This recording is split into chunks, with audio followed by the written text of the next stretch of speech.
Chào các bạn. Hôm nay mình đi ra ngoài vườn thu hái cà chua chín và bí ngô đỏ. Các bạn cùng đi theo mình.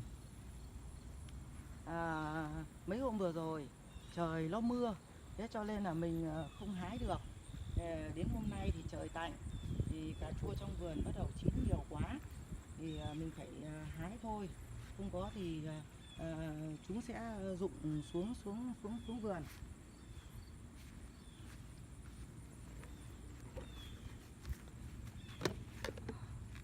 Cà chua chín quá các bạn ạ. Thậm chí nó lứt ra các bạn ạ. Vì là nó chín tới nhưng mà mình hái không kịp, cho nên là nó chín, nó nứt cả quả ra các bạn ạ. Có cả những cái quả mà nó già nữa, nó quá già thì hôm nay mình cũng mình hái cả những cái quả già đấy để mà để vào trong nhà. Nó già quá để vào trong nhà nó cũng sẽ tự chín các bạn ạ, thì mình sẽ để ăn sau. Mình trồng cái cây này á, là nó lên rất sai.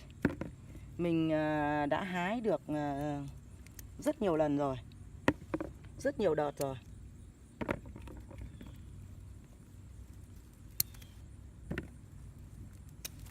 Mình hái mỗi một lần là từ 1 đến 2 chậu. Những cái lần trước ấy thì mình hái nó hãm còn quả, mình hái quả già thì quả chín thì nó ít thôi. Thì những cái quả già thì là mình sẽ để ở góc nhà, thì nó sẽ tự chín. Nó tự chín thì là mình sẽ ăn dần các bạn ạ. Cái cà chua mà mình tự trồng thì nấu ăn nó rất thơm các bạn ạ. Nó khác hẳn với lại cái hương vị của cái cà chua mà mình mua ở ngoài chợ. Nó ngọt hơn các bạn ạ. Các bạn biết tại sao không? Vì là nó không có cái chất bảo quản. Vì khi cà chua người ta thu hoạch là người ta để mà đến tay người tiêu dùng ấy, là họ phải nhúng qua một cái thuốc bảo vệ quả.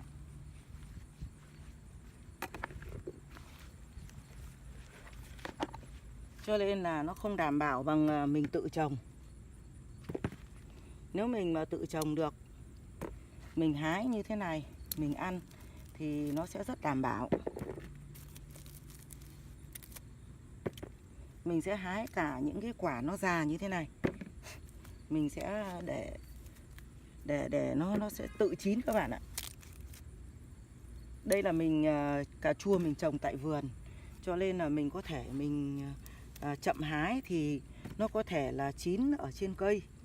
Thì mình thích ăn ở chín trên cây thì mình có thể để bao giờ chín thì mình sẽ hái. Thế nhưng mà theo như mình được biết ấy, những cái nhà trồng kinh doanh mà cà chua để cung cấp cho người tiêu dùng là không bao giờ họ hái khi mà cà chua chín ở trên cây cả. Họ thường là để cà chua nó già và họ sẽ hái, thì họ mới vận chuyển được đi xa.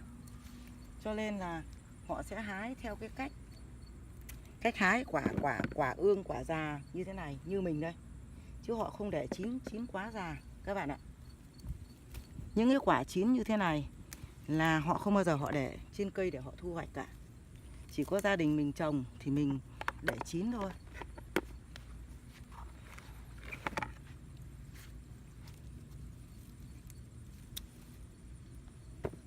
Khi nó đã già rồi nó chín rất nhanh các bạn ạ.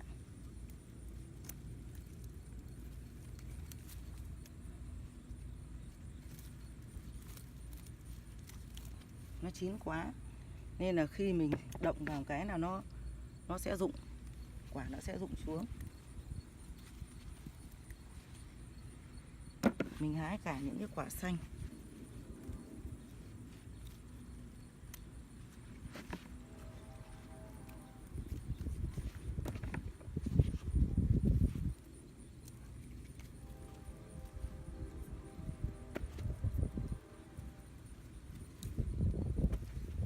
Lần này mình để nó chín nhiều quá. Mọi lần mình chỉ có hái là khi nó già thôi là mình hái.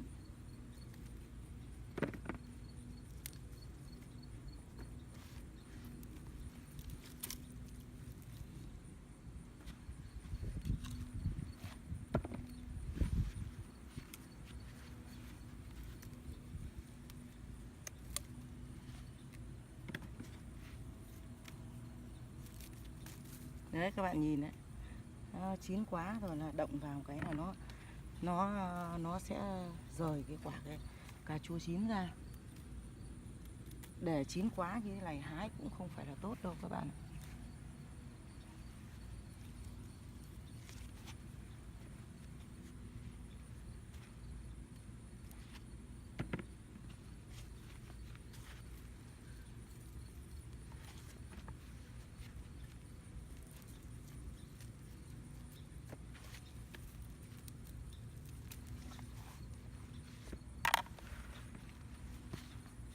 Đây là cái cây cà chua này, nó là cái cây cà chua, cái cây cà chua chua quả tròn các bạn. Còn đây là cái cây này là cái cà chua quả nó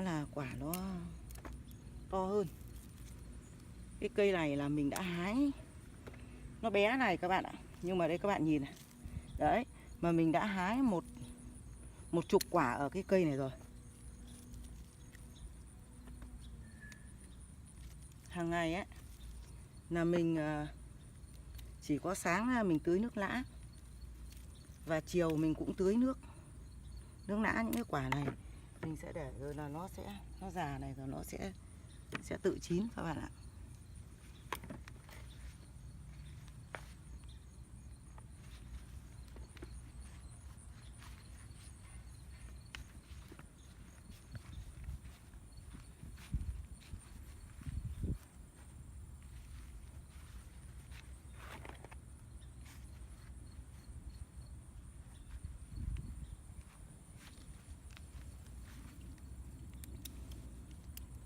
Những cái quả cà nó chín, nó rất chín.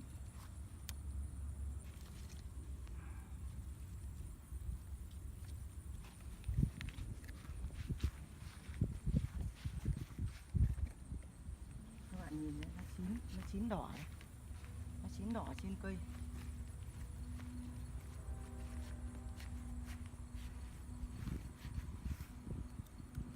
Mình sẽ hái nó.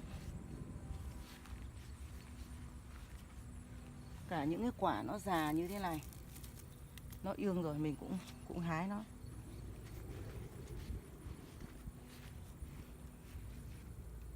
Không để cho nó chín đỏ trên cây nữa các bạn ạ.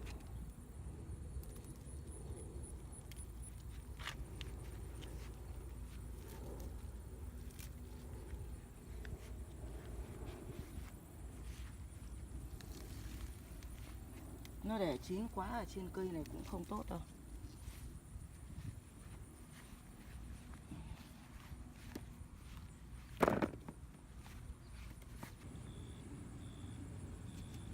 Cái khóm cà này nó cũng chín quá rồi các bạn ạ. Mình hái lốt cái khóm này.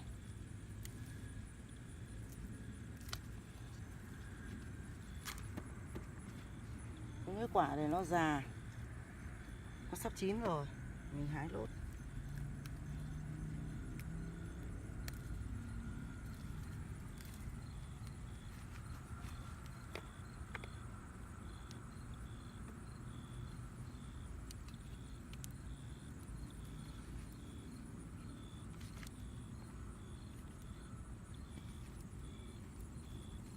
Quả này mình cũng hái.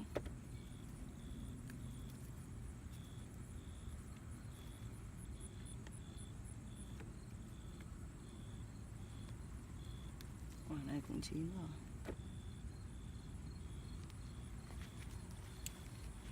Quả này cũng già rồi mình cũng hái.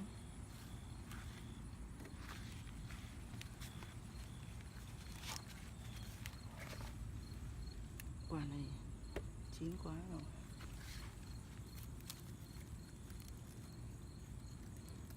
Cà chua mình trồng nấu nó ngọt mà nó thơm lắm các bạn ạ.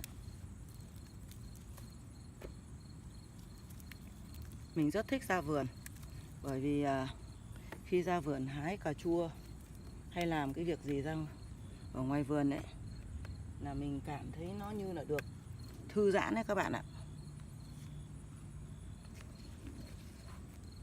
Quả này quá to các bạn.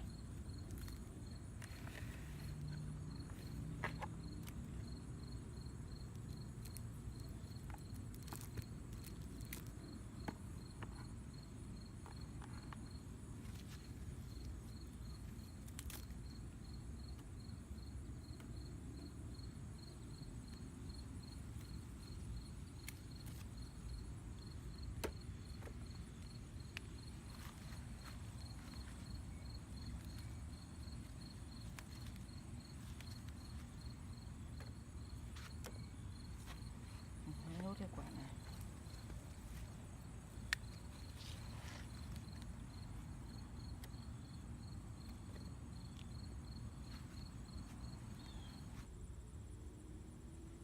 Bây giờ các bạn đi theo mình hái bí ngô đỏ. Cái khóm bí ngô này mình trồng thì nó được 5 trái các bạn ạ. Thì trái đầu tiên mình hái thì nó to nhất, thì nó 8 cân 7.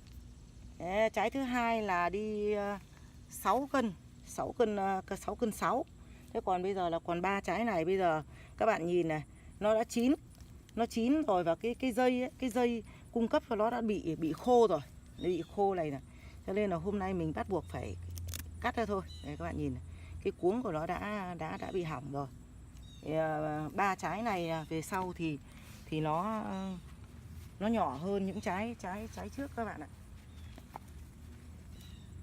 Trái này là trái thứ hai, nó cũng chín rồi. Cái dây đây các bạn nhìn này, mình động vào cái nó đã bị đứt. Đấy. Nó bị cái dây nó chết, nó không cung cấp chất dinh dưỡng cho cây được nữa. Thế và đây là cái trái thứ ba các bạn ạ. Cái trái cuối cùng. Cái trái này thì nó chưa chín hẳn. Nó chưa chín hẳn, cái cuống của nó hãng còn xanh. Cái cuống nó hãng còn xanh. Nhưng mà mình nghĩ là mình cũng hái nó thôi. Không ngờ để nó cũng lại sắp sửa chín.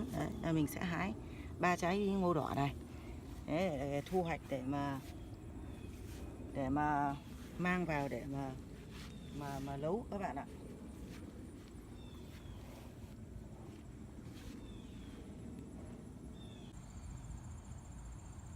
Ra vườn rất là vui vẻ và thư giãn các bạn ạ. Đây là 2 rổ cà chua và 3 quả bí ngô mà mình đã thu hái ngày hôm nay. Xin cảm ơn các bạn đã xem video của mình. Hẹn gặp lại các bạn ở những video lần sau. Xin cảm ơn các bạn.